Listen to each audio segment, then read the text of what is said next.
సామాన్యంగా సినిమాలోకి రావాలి అని ఎవరికి ఉండదు చెప్పండి. అందులోనే ఈ మధ్య కాలంలో కొత్త కొత్త హీరోలు మస్తు మందే వచ్చిర్రు. ఇక దాని ముచ్చటికి వస్తే చాలా సినిమాలు ఇక మనకి కనిపిస్తూనే ఉన్నాయి. మంచి కంటెంట్ ఉంటే అవి మంచి లెవెల్లోకి కూడా పోతున్నాయి. కంటెంట్ లేకపోతే వాళ్ళు హీరోలైనా కానీ ఇక కొత్తగా వచ్చిన కానీ అంతతోనే ఆగిపోతున్నాయి అన్నమాట. ఇక ఈ ముచ్చట కోసం అని చెప్పేసి దేవకీ నందన వాసుదేవ అనే సినిమా కోసం అని చెప్పి ట్రైలర్ లాంచ్కి సందీప్ కిషన్ వచ్చిండనమాట. ఈ దాని గురించి మాట్లాడుతూ ఒక ఇంట్రెస్టింగ్ ముచ్చట కూడా తీసుకొచ్చిండు. ముందుగా ఈ ముచ్చట ఎందుకు వచ్చింది అంటే రీసెంట్ కాలంలో జితేందర్ రెడ్డి సినిమాకి దాంట్లో ప్రీ రిలీజ్ ఈవెంట్లో రాకేశ్వరే కొన్ని ముచ్చట్లు చెప్పుకొచ్చిండు. గదేంది అంటే కొత్తగా వచ్చిన వాళ్ళకైనా చిన్న హీరోలకైనా ఎటువంటి పెద్దవాళ్ళ సహాయం అయితే లేదు, ఎవరు కూడా హెల్ప్ చెయ్యరు, సపోర్ట్ చెయ్యరు, ఎందుకు చేస్తారు అనేది చెప్పుకొచ్చిండు అనమాట. దానికి ధీటుగానే మన నిర్మాత దిల్ రాజు కూడా ఇంకో ముచ్చట చెప్పిండు. ఎవరు కూడా ఇండస్ట్రీలో సపోర్ట్ చేయరు, ఒకవేళ మీకు టాలెంట్ ఉంటే అది ప్రూవ్ చేసుకుంటే మాత్రం దానికి తగ్గట్టుగానే ఎవరో ఒకరు వచ్చి మీకు కాంగ్రెస్ చేస్తారు, కానీ ఎవరు సపోర్ట్ చేయరు, గిడ టాలెంట్ నమ్ముకున్న వాళ్ళకే ముచ్చట అని చెప్పేసి దిల్ రాజు ఇట్లా స్పందించిండు అనమాట. ఇక ఇండస్ట్రీలకి వచ్చినంత మాత్రాన వాళ్ళు చిన్న హీరోలు పెద్ద హీరోలు అయినంత మాత్రాన సపోర్ట్ కావాలి అని అనుకున్నా, ఇక వాళ్ళకి ఆ సినిమా కథని ముందుకు తీసుకెళ్ళాలి అనుకున్నప్పుడు ఖచ్చితంగా పెద్ద హీరోల సపోర్ట్ కావాల్సిందే. కానీ ఇక్కడ చాలా మందికి అది దక్కుతలేదని చాలా మంది ఫీల్ అవుతారు. ఈ ముచ్చట్ల అన్నిటికీ కూడా ఆపోజిట్గా మన సందీప్ కిషన్ స్పందించిండు అనమాట. అయితే ఈ ట్రైలర్ లాగా ఆయన చెప్పుకొచ్చిన ముచ్చట ఏంటి తెలుసా?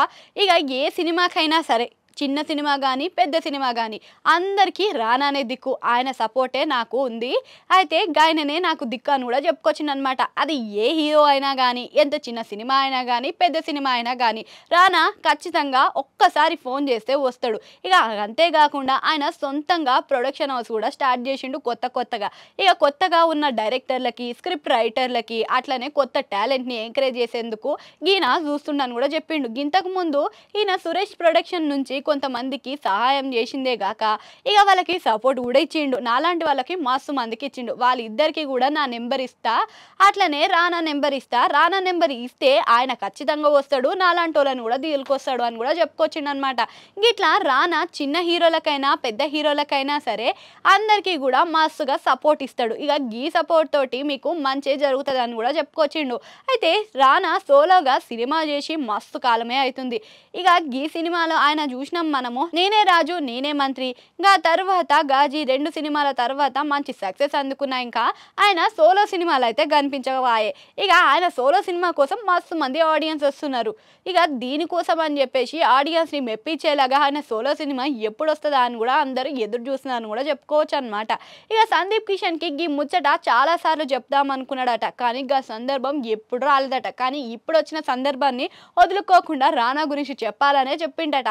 అయితే మీరు రానాని చూస్తున్నారు కదా, ఇక ఏమనుకుంటున్నారు? ఈయన ప్రొడక్షన్ హౌస్లా 35 ఇది చిన్న కథ కాదు, కానీ సినిమానికి కూడా సగభాగంగా ప్రొడక్షన్ హౌస్లో చేరిండన్న ముచ్చట కూడా తెలుసు. ఇదే నివేతా థామస్ సినిమా అనమాట. ఇవన్నీ చూస్తుంటారు కదా, రానా గురించి మీరేమనుకుంటారు?